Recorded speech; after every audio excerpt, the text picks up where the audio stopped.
another thing that I would like to share is that when you are doing this, don't think about time management, think about activity management. Have about 8 or 9, and then just set a specific time for that activity. Why? If you take 1 hour for an activity, and like for example, I actually write a post on LinkedIn every single day. So when I first started off to write a post, I'm not good in writing, right?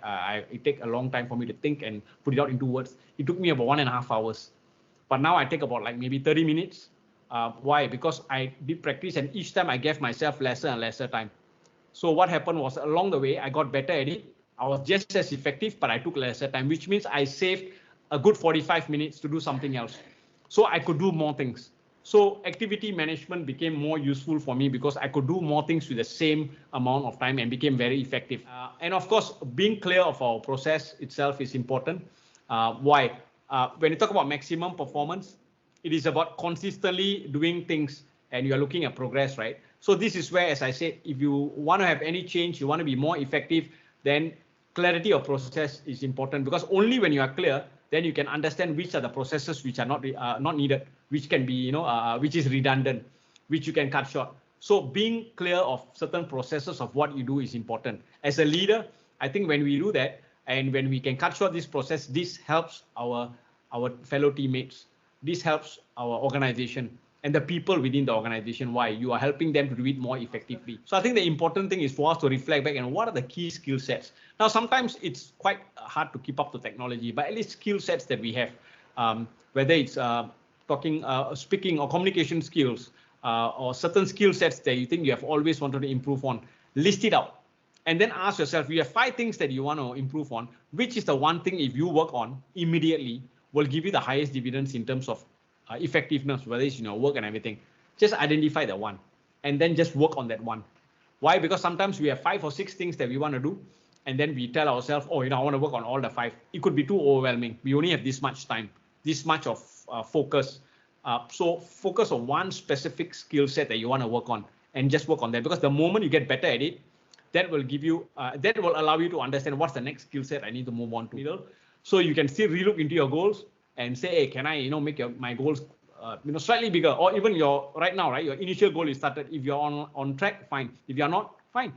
Make it into bite-sized goals from now until December, or the timeline you gave yourself, and then do an activity management, which means break it down into day-to-day goals. So wake up every day feeling energized that you're one step closer. Challenge the process. Look at the process. Challenge those processes that you think can be done better. All right, work on it, and then get it to be more effective. And of course, when you do this, take ownership. Take ownership, because when you improve the process, it's not just for the organization, it's for you and the people around you. Always consistently anticipate the potential problems that you'll have, so that you can also look into what are the potential resources you may need. Solve problems. See yourself as a problem solver, because that's where you are valued. It's only when you know that you are solving problems, you are helping an organization and people, that's when people want you, they see the value in you. So always be seen as a problem solver. Be ready to solve problems so you can move to the next level. Don't straight away stop and say, oh, got problem, got challenges, how? But be mentally prepared to always solve problems. If there's any questions, please feel free. My superior is an intelligent man, and I try to emulate his leadership skills. How should I approach him to get his guidance? Okay, there's this saying, right? Ask and you'll be given. First of all, find the opportunity. Now, circumstances are created. So, and this is my own personal experience. When I first started, right? I told myself that I want to talk to 52 industry experts all over the globe, whoever, So, Yeah. so what I did was I just go up to people, successful people, right? When you're hungry and you go up to them and say, Mr. CEO, I've seen you doing so many awesome stuff, and especially when you did this particular incident, you quote to them, and this has inspired me, and I want to inspire others just like you. So can you please share with me what was your inspiration to do this? And they'll be more than willing. I mean, within their capacity of time, right? They are more than willing to give you at least their time for that moment, or subsequently give you some time. Or do you think there'll be ever a time where we can actually meet up for coffee? I would like to listen to you, or ask you for some advice. Sometimes ask. You'll be surprised. You will get it, even if you don't get it immediately. All right. If you really look up to that CEO, or if you really look up to the commander, or look up to the person, I'm sure there's certain reason or substance they have, right? they will definitely find time for you, and they will definitely have. And if you don't get it the first time, fine, ask again, ask again. Ask yourself, if you have 7 no's, the 8th will be a yes. You know, a no is never forever. So you need to have that resilience to continue asking. Eventually you will get it. She said, in our current situation now, what is the best way to explore new talents or learning in a proper platform? No, when we say new talents, are we talking about hiring? I'm just trying to understand, Shakira. Is it about hiring?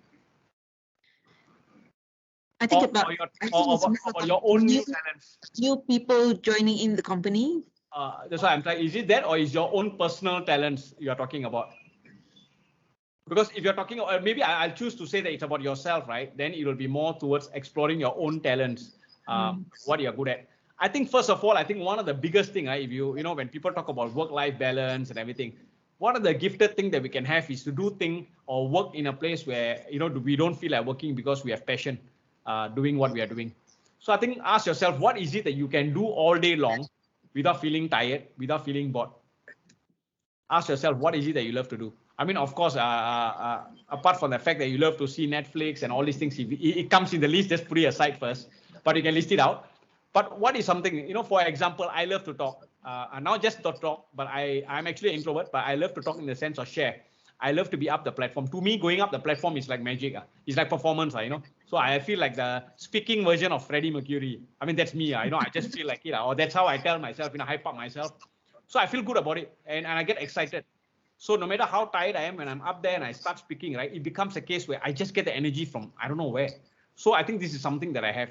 And the best part is I get paid for that, right? So I think in this way, when you're looking at talent, right, first of all, think about, list out things that you really enjoy, you really love, and then go out there. And if you want to discover talent, right, I will say these things. You'll only know whether you're good at something until you try it. That's why in the younger days, right, they always say when you're kids, even our kids, expose them to many things, because only when you expose them, you will suddenly understand where they are good in. For example, right, my older girl, she was good in speaking. She won a national speech contest. But after some time, I realized my younger girl, when we exposed, you know, my wife used to expose them to a lot of stuff. Suddenly we realized that she was good in chess, and we never thought of the fact that she would be good in chess. You know, my wife exposed her to chess. She played chess, and that's it. She won a competition. Now she's in the national team, and I never knew. So the whole idea is expose yourself out there, try new things. So if you ask me, if you want to explore new talent, tell yourself every week, I want to take up something new. Try something new. Our life is short, right? Try something new. Rock climbing, you know, sewing, whatever. You know, just try. So when you do that, right, you realize that you will discover there'll be something that you will feel that you love, and it's a talent that you are really good in. So try new things and expose yourself. Would you agree that our execution to lead or inspire others are defined by the way we were brought up and our surroundings? Hence, not everyone is the same. Yes, definitely. We are never the same. We have our own experiences. We are unique by ourselves, right? And we all are anchored by certain values when we grow up, right? So definitely we are not the same. But if you think about it, right, leadership, we just talk about leadership. One of the key things about leadership is always not about us. It's about the people. It's about the people. Even organization, it's about the people. The biggest asset any organization have, you could have the best products. I mean, think about it. All right, what you are doing in your line, in your industry, right? What would you be without people, right? In my line, you know, when I go for talk, what would it be without people? So it's about people. It's making a difference to people. So when we are talking about values, right? So this is where, you know, what kind of values we are anchored on. So we can be very different, but so long as we are clear that it is about people and we are making a difference and an impact for people, then that is where you are automatically a leader, or you are already taking on a leadership skill. So yes, the surrounding may be different.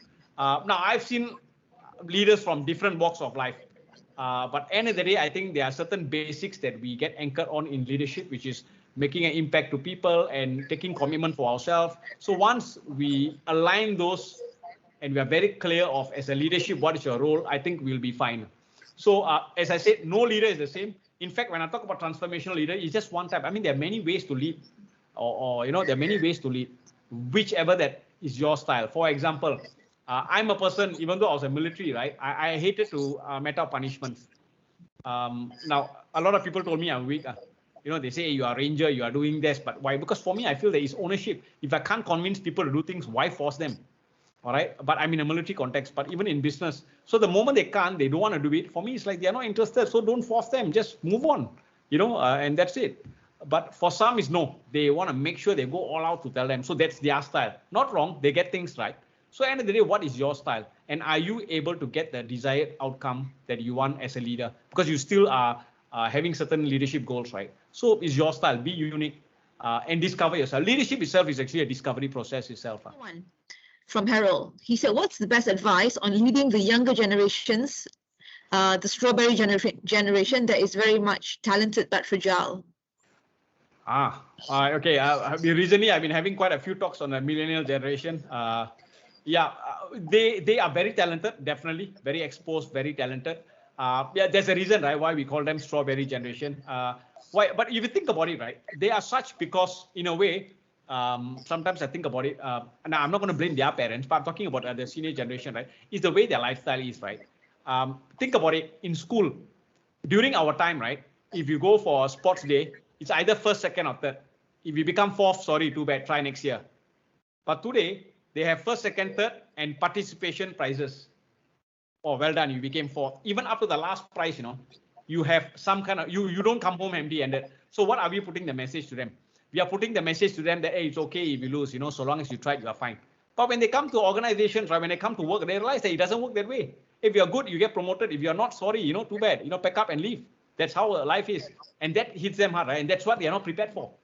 So again, I think it's the way they are brought up in the educational system, in the way we are bringing up. So I think the only way to inspire them, because for them, I think what they are looking out for to have purpose, to have clarity of purpose. They want to have a meaningful life. They want to make an impact to the world. But some of them are a bit in a hazy world. They want to make impact immediately. They want to come to organizations straight away. It doesn't happen that way, right? It takes time. So they are very used to instant gratification. I mean, think about it, right?